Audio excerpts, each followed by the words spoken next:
In June 2011, 13 years ago nearly, I made my very first ever YouTube video. YouTube was a very different place back then. I made hundreds of videos, I think about 350. Then I gave up, took a break, then came back, took another break. Now I'm back again, making another YouTube channel. These are some of the things I've learned over the 13 years. Maybe it'll help you on mistakes I've made, things I'm going to do differently this time that I wish I guess I'd known all the way back then. Don't give up. My first channel I took a break. I came back focused during lockdown, so we're going I think it was 2019 I made the channel, started making videos maybe 2020, put a large amount of effort into them. I was focused on the content I was making, but as anyone knows, when you first make a YouTube channel, nobody's watching your videos, 0 views. I did it for a few months. Well, I actually thought, go out, get a job, buy some more stuff for YouTube, but then you get stuck in a job and you're like, years pass you by. And I was actually sat on the sofa one night, my girlfriend had gone to bed. I just randomly went back to this YouTube channel and one of the videos had got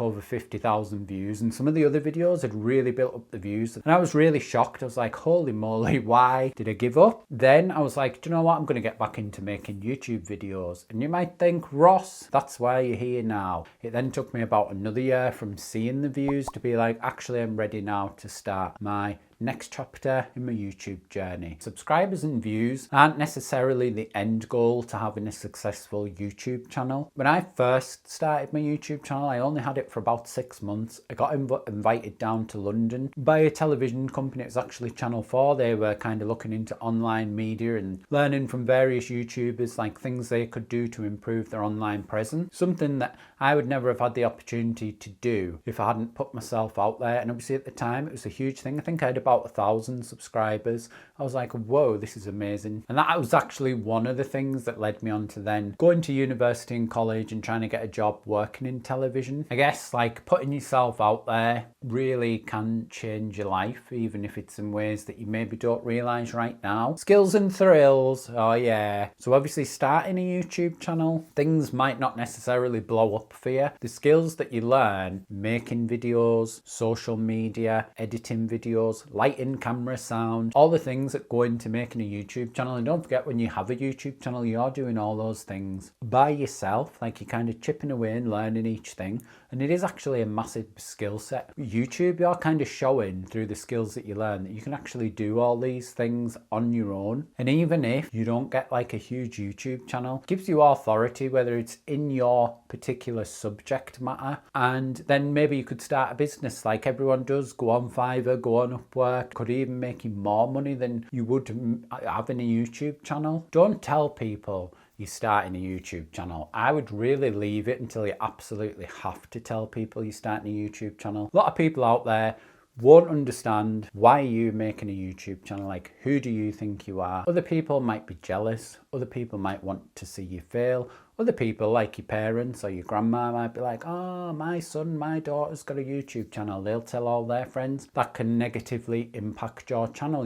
Them people might subscribe because they love you and they want to see you do well. But if they're not really watching your videos and they're not really in your niche, and the videos they watch on you, say your grandma subscribes and all she watches on YouTube is knitting videos. She tells her friends, my grandson's got a YouTube channel. All her friends subscribe and they also only watch knitting videos, and then your channel's about cars, and it's YouTube sends your video out and they're like, oh, but why are all these people watching her into knitting? And then other people see that video are into knitting, but it's cars. And then, do you know what I'm saying? What I'm saying is just don't do it right away. Wait until you have to tell people. Wait until you're making money. Wait until you get to 10,000, 20,000 subscribers. When people do find out you've got a YouTube channel, just don't care what people think. Just, if it's something you want to do, it's your life, just enjoy yourself and have fun, because that's what we're all here for. It's not about the money. JK. Focus on a niche. This is something I was guilty of on my very first YouTube channel. It was all vlogs. It was all random topics. One day I might talk about a training outside. The next day I might talk about YouTube. The next day I might talk about sausage rolls. Everything was different. There was no kind of theory to it. There was no kind of focus, but YouTube was different then. We didn't really know about finding niches. That was my mistake that I used to do, and that's why I kind of gave up my old channel. I was like, there's no point going back there because, oh yeah, I could just use that channel. It's already got so so many subscribers. But I was like, what's the point? Because it's just not the audience I'm going for now. I kind of want to talk about things I'm interested in now and not necessarily things I was interested in then. I guess the time when this really clicked in my head was, remember when everyone was buying air fryers? There was air fryer craze going around. I've seen this girl on YouTube, maybe once a week she'd do like air fryer recipes, and then videos on her channel get like hundreds and hundreds of thousands of views. And then the next day she'd make a video like my morning routine, next day my trip to the supermarket, and then the next day air fryer recipe. In fact, I was like, there's such an underserved niche. I nearly considered starting a channel, but that would have been the wrong thing because I've not really got any interest in air fryers. Like, I like my air fryer, but I don't want to be an air fryer channel. Got to do what you're passionate about. I guess what I'm trying to say here is, had this channel just focused on air fryers, it might have pushed out a lot further into the YouTube algorithm, and then you could have had a second channel for like your passion projects. But also what I'm not saying is, if certain videos and channels do well and it's maybe not what you're really interested in life, I guess you don't have to follow those. But it's the same kind of thing where it's like, do you want to be a YouTuber, earn money from it or not? If not, that's fine. You can do as many random videos as you like. But if it's something you wanted to have as a business, might be the point where you say, oh, right now I'm only going to focus on this one channel, say on air fryers, and I'll have another channel to talk about other random stuff that I'm interested in. Does that make sense? Being a video editor for YouTubers, especially when it's a small YouTuber, you get a lot of people who'll say to you, oh, I really want to blow up on YouTube, I want to get monetized, and they kind of be making loads of random videos about different things, and you might want to offer them advice and say, these videos on your channel have done really well, you should maybe try and focus on them a bit more. And I've definitely had it where people say to me, oh no, I just like doing my own thing, and then you say to them, but you want to be a business? And like, yeah, if you want to be a business, it's like you've got to have some kind of focus. You can't make a video about cars but also videos about sausage rolls. I can't think of anything else apart from sausage rolls right now because I'm really hungry. Some things do kind of go together, but most things, it's like if you've got a theme and a niche, you just got to keep them separate.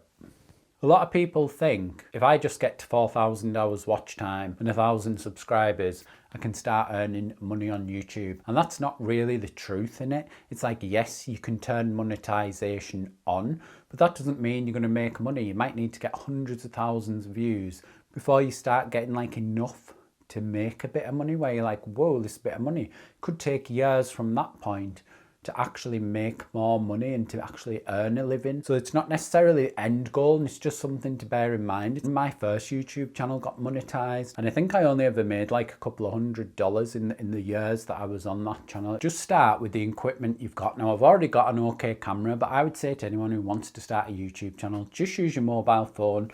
Use the back camera. As long as the microphone's not too far away, it'll do to get you started. You can edit on your mobile phone. I'm just using a lapel mic. It was a really cheap one off Amazon. It's not too bad. It's not the best. But you see YouTubers with like Shure microphones, SM7B. I was like, I really want one of them, but then you've got to get all the different kind of accessories that go with it. It's a whole other thing where you're like, then I've got to learn how to use an XLR microphone. It doesn't plug into my camera. I was like, I could spend £500, £600. I was like, it's just not really worth it. It's really worth it if you just start with what you've got. You know, learn to edit on your phone. If you want to move up and eventually get a better computer or a big monitor. Here's a little secret for you. When I first started freelance video editing, I was like, I'm going to set up a Fiverr. The first few videos I did, I edited them on my phone using LumaFusion, and it was really difficult in the sense that like using a tiny phone, but I still managed it and was able to do that and earn a little bit of money. I then got like a better computer, my MacBook Pro, and I have my big monitor, which really helps. But these kinds of things you can scale up. It's like when your channel gets bigger or when your business gets bigger, you know, you can write them off as a tax expense, but you don't really need them right at the beginning. When I first started YouTube, I didn't know how to use a DSLR. You buy a DSLR and you're like, why does it look terrible? Because you need lighting, so then you've got to buy light. And then you're like, why does it sound terrible? Then you need to buy a microphone. And it's like, really, if you just started a YouTube channel and all these things happen at once, because you've branched out into maybe like running before you can walk, when you go to like, I just want to film a video now, I've got an idea, but then you're doing all these things, you'll just be like, oh, I can't be bothered. And that's one reason I see people give up, because they try to do too much before they're capable. To be a creator, not a consumer. I've learned a lot over the years, but I've also definitely spent far too much time watching other people talk for hours and hours and hours how to make a YouTube video. The best way to make a YouTube video is to start. First of all, once you've started and you've got momentum, you're like, I'm now in a routine, I'm making videos, they're not very good, I'm making them 2 a week, 3 a week, you've got into a routine, whatever it might be. That's the point. You might be, well, why am I not getting views? Maybe I should spend an hour or two and see what would make this better, how to do a better thumbnail, make more videos. That's really my advice. Be yourself, unless you're a terrible person. Just kidding, just kidding. But you really have to try to be yourself. It's very easy, and you can see these people on YouTube. Sometimes they see other creators, the way they talk to camera, and I'm going to give you £1 million. Like, not everybody wants to see that. I'm a fairly laid back person, I guess. So that's my kind of vibe. I know, like, oh, you do need some energy sometimes. You don't want to be boring. You don't want to be monotone like me. But you also don't want to go like too far out of who you really are. Obviously there's like presenting to camera, but there's also like just being yourself. And I think it's called YouTube for a reason. It's all about you and me. It's about you, but it's also about me. Just being yourself. It is hard, but if you can never do that, then this becomes so much easier, because if you try and be someone else, you really will find this exhausting. There's a lot of YouTubers, you see them, they end up quitting YouTube, they get burnt out, they find it exhausting. I'm just one of these people who can talk for hours, and if you want to enjoy listening to my voice, that's good, and if you don't, that's bad. But at least to know this is like who I am. I'm crying, no, you're crying. So one thing I used to be really bad at was like, oh, today I fancy making a video. Then maybe I wouldn't make a video for a couple of weeks. Then I might make 5 videos.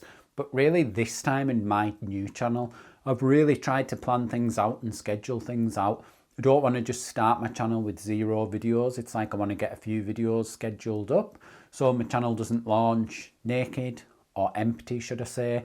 Do you know what I'm saying? So I actually seen a really good example of this recently. This is Indoor Cat. She has just started a YouTube channel a month ago. She posted her first video. It got over 127,000 views, which is massive. And then obviously she has gone on to post other videos. My point I'm making is, maybe we should just waited a little bit and then posted, say, 5 videos on the channel so it wasn't empty. If then her first video had got them 127,000 views and then people then went on to watch her other videos, it would have had a huge impact. Now, I'm not saying she hasn't already had a huge impact, because she's gone from 0 subscribers to 15,500 subscribers in just a month, which is absolutely amazing. Like, plan things out. Don't start your channel with just 1 video. Really try and get some kind of rhythm going. And I think also if you plan things in advance and you schedule things in advance, it allows you, if you need a break, you get sick or something happens, you're like, oh well, do you know what, I've got the next 2 weeks videos coming, I can take a week off. Burnout's a big problem when you do things like this, because you've always got that pressure. And anyone who makes videos, if you make videos, you'll know about this. You have a huge pressure where you're like, oh, I've made a video now, my next one, what am I going to do?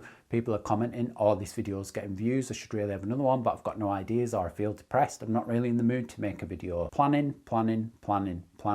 That's what I plan to do this time. Let's see if it all goes to plan. But don't use other social media. So I do think it's like worthwhile when you first start out YouTube, just to be like, YouTube is the place I'm going to be. I think the really good thing with YouTube now is you have things like YouTube Shorts. Short, quick, easy videos to make about some of the topics I'm interested in making longer videos about, and see how they do, see if they perform well. And the ones that maybe do better than others, will be like, that might be the thing I want to make a longer video about. Obviously you want to make sure on other social media you've maybe banked that username so nobody else takes it. Or you could use community posts instead of posting on Facebook, instead of posting on Twitter. It's like the people you want to watch your videos are already here on YouTube. They're the people who are logged into YouTube, who YouTube understands. That's why I was one of them terrible people that years and years ago, I actually liked Google Plus, because it was connected to YouTube and it kind of made YouTube a social media. It was controversial. I did make a video about it back then. Everyone's like,